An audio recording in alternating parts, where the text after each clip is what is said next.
One quick thing I No. wondered about, Congressman, I interviewed you about a week before the hearings, and you said you thought there was going to be about half a dozen witnesses, so 6 witnesses. We ended up seeing the 3 witnesses. Was there a plan to have more? Absolutely. And we had one tell us that he'd received a call from, I guess, maybe the Pentagon, and he or she decided that maybe it wasn't best that they were on there. We had somebody who was an affiliation with NASA, and NASA will say, well, they didn't work for NASA. This is news to us. But, we just had so many roadblocks from even the press conference. And a reporter, actually, one of your colleagues, said, hey, y'all having this press conference, right? And I said, yeah, it's tomorrow, I think, or whenever. And he said, they put you in a room that's under construction, and it is tiny. And, and staff members told us that David Grush wasn't reliable. And, it's not their position to do that. See, that is the swamp. You got somebody whispering in their ear, some contractor or some friend or somebody, in Congress is compromised because they went on a trip overseas and they let their guard down. And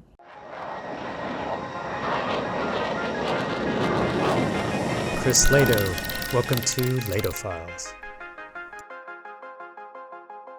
That was Representative Tim Burchett from Tennessee.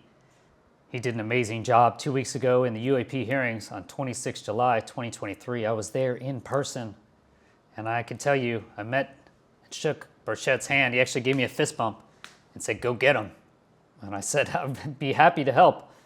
So he's very dedicated. What he's talking about here is how can the defense establishment cause these witnesses to back out?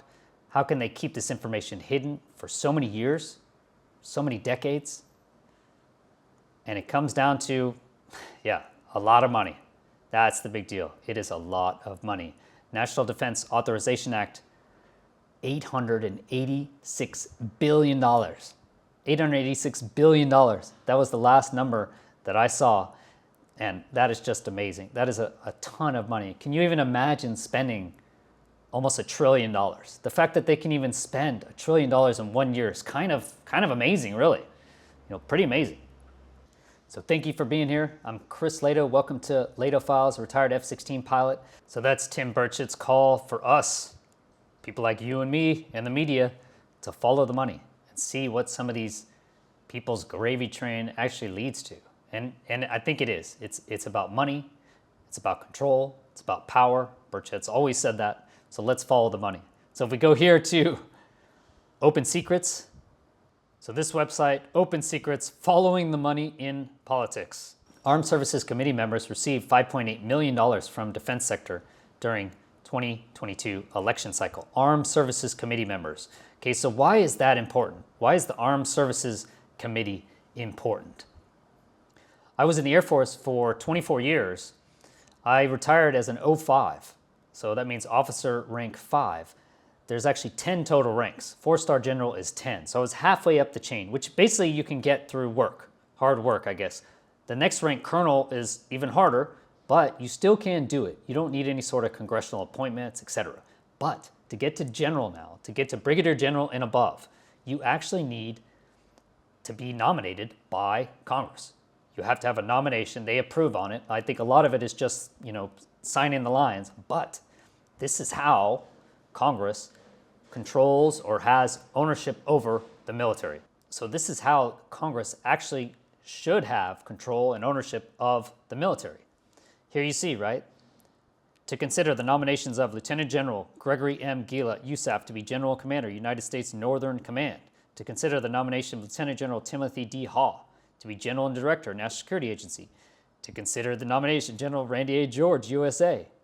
Okay, so this is all for your actual generals, but they also have to be approved for civilian leadership. So your senior officials, so Ron Moultrie. Okay, Ron Moultrie was surely appointed by some congressional staff. Okay, someone in Congress had to approve Ron Moultrie to stand up there, meaning someone in Congress has control over Ron Moultrie. They can block his appointment. Okay, so if someone doesn't like you, they can block your appointment or bring your boy up. That's how it worked. We had in the Air Force, we'd have one general. If that general is good or bad, It makes a big difference. Why? Because that general brings up, he nominates his boys. He nominates his team, people that are just like him. Oh, that guy, man, it's like, reminds me of me when I was young, right? That's how it works. Pulls those guys up, pulls up his boys. And then this guy becomes the new boy.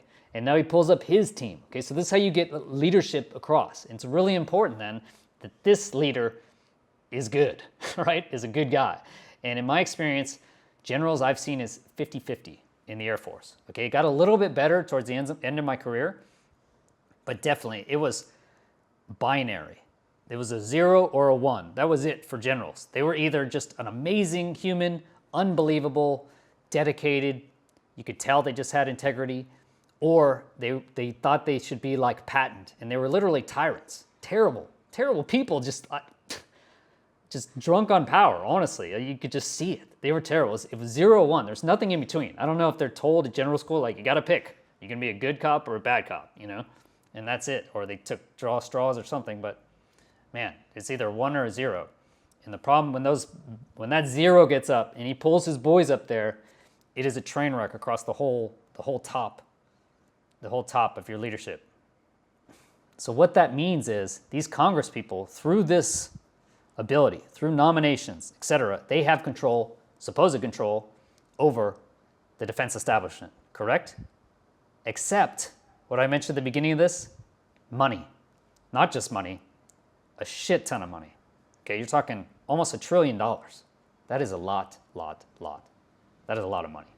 So where does that money go? Let's follow the money. Here we go. Armed Services Committee members received $5.8 million from defense sector during 2022 election cycle. This is from Open Secrets, following the money in politics. There he is, Mike Rogers. He was the #1. He received the most money, most defense contracting money. I'm sure he's totally clean. President Joe Biden's administration is poised to announce the largest defense budget in history next week that will exceed the record-setting $858 billion defense budget passed for 2023. Okay, they raised that $49 billion, I believe, due to inflation. But my pension, I guarantee you, did not raise 5% due to inflation. But that's what they did, raise the defense budget. Why? Security, fear. We need an enemy. We have a new enemy, China, Russia, that we're fighting right now, right? It's like my whole life has been some sort of war. Why? Because we need a conflict. You need an enemy in order to request more funds. That's what it is. If there's no threat, how can you request more money? You can't. So you have to have an enemy. You have to have a reason to request more money. And it has to be based on fear, right? Because fear is what opens the checkbooks. Fear gets people out the door to vote, unfortunately. At the European Space Agency conference, they literally said, on the stage, he said, we will use fear, unfortunately, because it works. To get people out there, to get people motivated about space. They don't understand. They should be scared. People should be scared. And this is how you get more money. This is how you get more funding for contracts for defense spending. Only the problem is more money doesn't equate to a better outcome. Look at the US's outcomes on health. US spends the most in the world on healthcare, and yet our outcomes are not #1. Okay? They're actually going down. Our health outcomes are quite worse than they should be. Throwing more money at it is not solving these problems. It's not going to solve our problem with China. Having a better military is not going to bring us into a closer agreement, better relations with our neighbors. Okay, putting more guns around your house and pointing them right at the enemy, right at your neighbor, right, who's supposed to be on your team, on the same planet, right? Pointing more guns at them is not going to make you safer. Actually owning a gun, having guns in your house. I own guns, and I know every time I mention this, people on my channel freak out, right? But owning guns does not make you safer, okay? Having a gun in your house is actually more dangerous for you and your family. But you can't say that, or else people are going to unsubscribe. And that's fine. Go ahead and unsubscribe. But this is the truth. Putting more money into defense is not going to make you safer. It's not going to make you more secure. Having better relations with our other countries, not always picking an enemy that we're going to characterize as the enemy. This is the enemy. and pointing a bunch of weapons at them. Of course, this is going to cause problems. Now, on the other side, yes, I was in the Air Force for 24 years. Obviously, I do support the military. I think we do need a base, strong military, but we've had it. We spend way more than any other country, okay? We could cut our spending in half. The US could cut their spending on defense in half and still spend 40% more than China. Still spend 40% more than China. And this has been every year for decades. Going back to when? You guessed it, the 40s. Went back to the 40s when all of this was set up through the National Security Act of 1947, set all this system up, and unfortunately, the founders of our Constitution did not consider this. Okay, I carried the Constitution, a copy of the Constitution, in my flight suit for 5 years when I was flying. So I love the Constitution. I swore all my oaths to the Constitution. Unfortunately, the Constitution, for all the amazing things it does not separate money from politics. So that means money is going to be in your defense spending, money's going to be in your healthcare, money's going to be in your sciences. Okay, so all this is going to be heavily influenced by money. And how does that work? It works through this actual mechanism that Tim Burchett is talking about, especially with defense. Okay, so much money going to these politicians. Why? Because they need it to get elected. They have to have money. $100 million for your average Senate race. $100 million.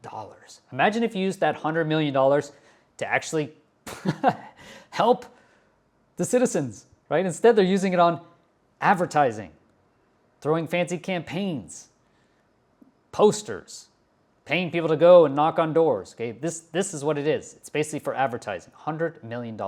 In order to get elected, they need that. Where are they getting it from? How about defense contractors? So let's look here. Defense company employees and PACs were top 2022 election cycle contributors. Look at that. The defense companies. And why do they give so much? It's because they receive the most. The top 5 military contractors received more money from the federal government than any other government contractor from 2016 to 2021. Only Pfizer broke into that at the top peak of the pandemic. So that's Lockheed Martin, Boeing, General Dynamics, Raytheon, Northrop Grumman. That was after a consolidation in the 90s, after the IRAD program was renovated. So Boeing was actually mentioned in the hearing. I was there. I thought AOC brought Boeing up. But in this one instance, I think Boeing, actually, their name was dragged through the mud here.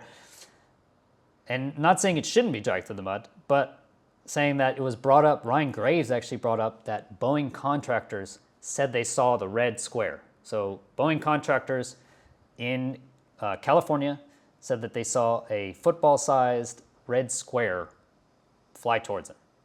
Okay, so that was where the Boeing contractors, that's where the name actually came up in the hearings. And then AOC jumped onto that. So I realized looking back, going back through the hearings. And by the way, you can watch the full UAP hearings. I added chapters, like 100 chapters in there, so you can go to a specific spot that you want and check that out. You can check it out in my last 2 weeks ago video. Kind of laid the groundwork. So this is how it would work, okay? Basically, Armed Services Committee members select the generals and they select the senior high-level officials, essentially, right? You're paying these people to do what you want. You're expecting some return. They're not just giving this money out of the goodness of their heart, okay? They're giving this money because these Congress people now, they have an access, and now they can call them when they need something to make sure that that funding increases, okay?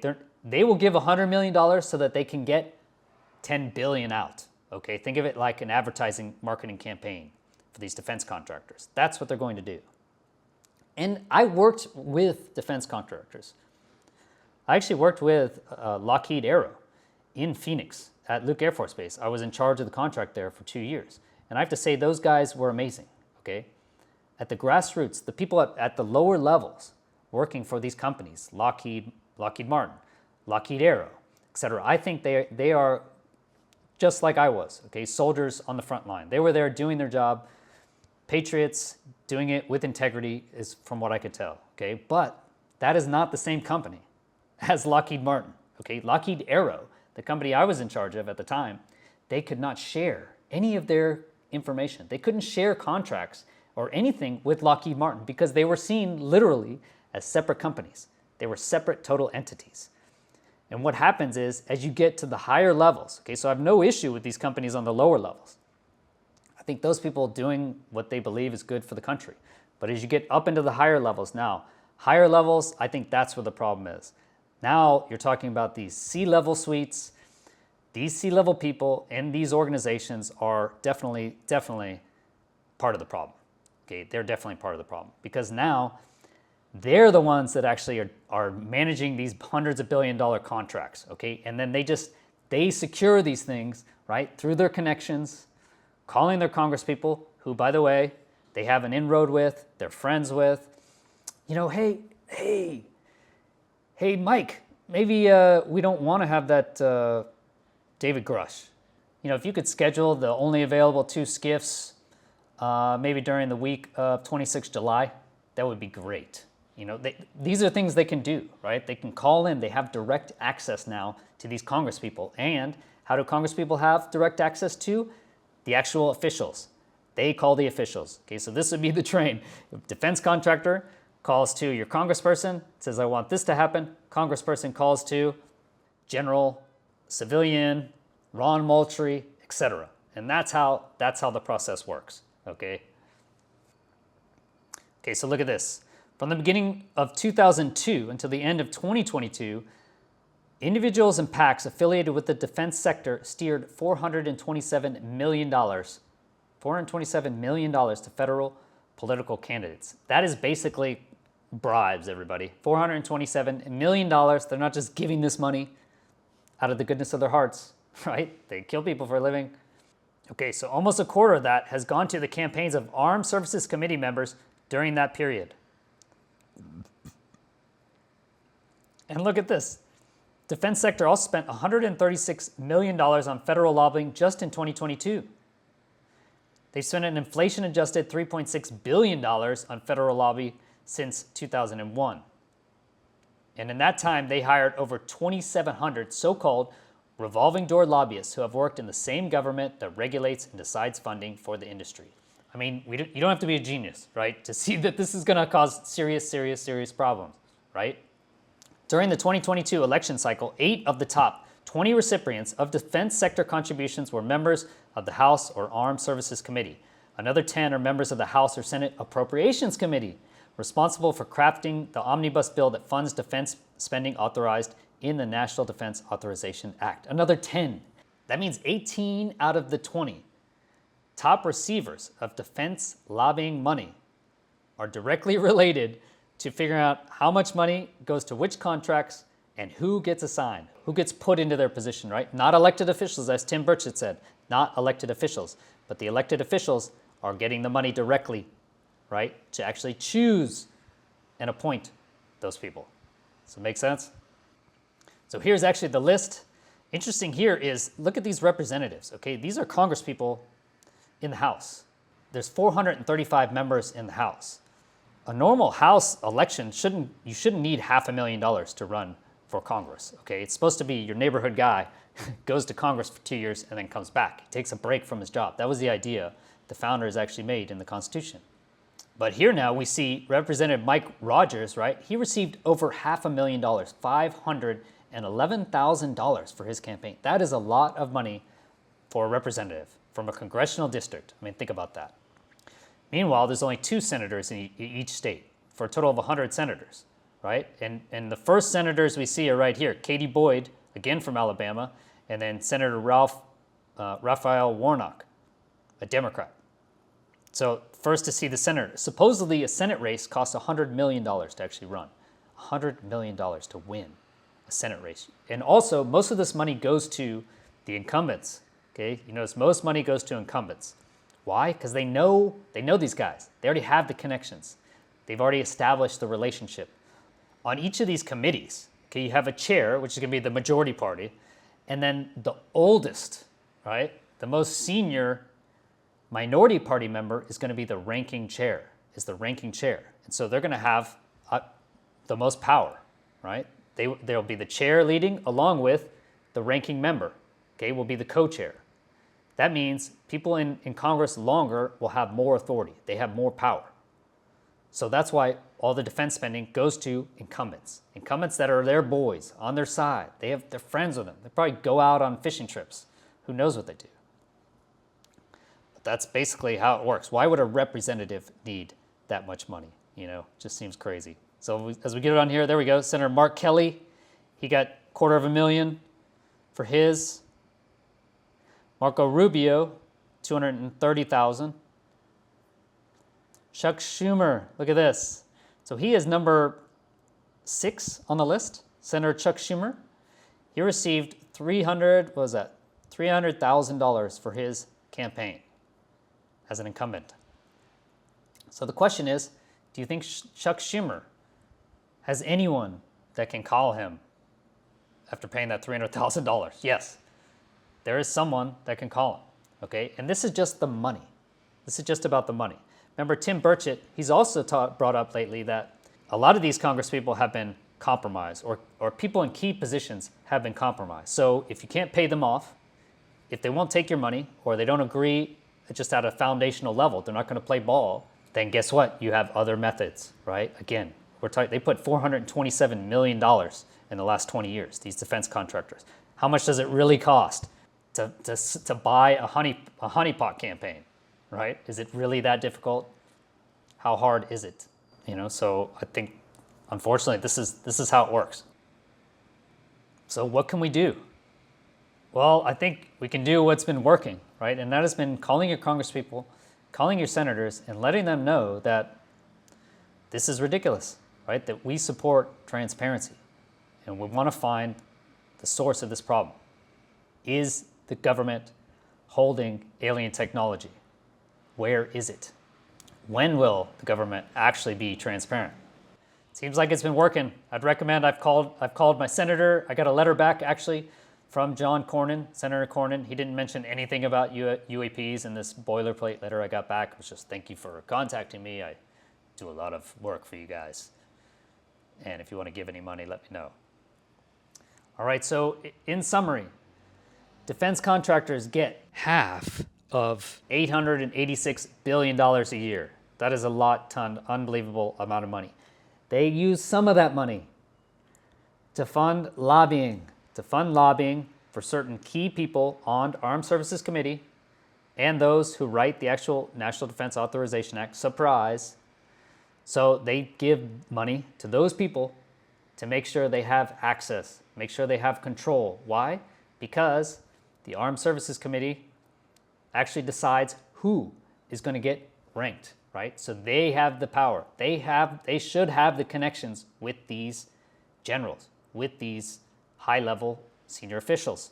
So when the defense contractors want something to happen, they pick up the phone or go walk down the hall, meet with their buddies who they got into office, essentially put into office with money, unfortunately, put into office and say, hey, we don't want that witness coming down. We don't want that Pentagon witness to actually speak up. We don't want that NASA-affiliated witness to go to the hearings. Does anyone know can we find out his name? Can we find out who it is? You know, how did they even find out who it was? So you need someone there who knows who that guy is, can get to the proper information, get someone to call them, get someone to threaten them, do their administrative terrorism. Yeah, I believe that's how it works. That's just my opinion. What do you guys think? Let me know down in the comments. Thanks so much for watching. If you did like this video, please hit the like button and subscribe.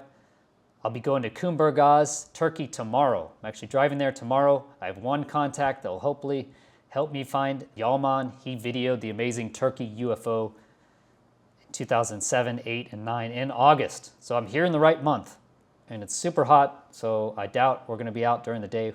So we'll go out at night, try and see my own UAPs and talk to the witnesses, hopefully. So stay on board for that. Thank you so much for watching to the end. Have a great day. Peace.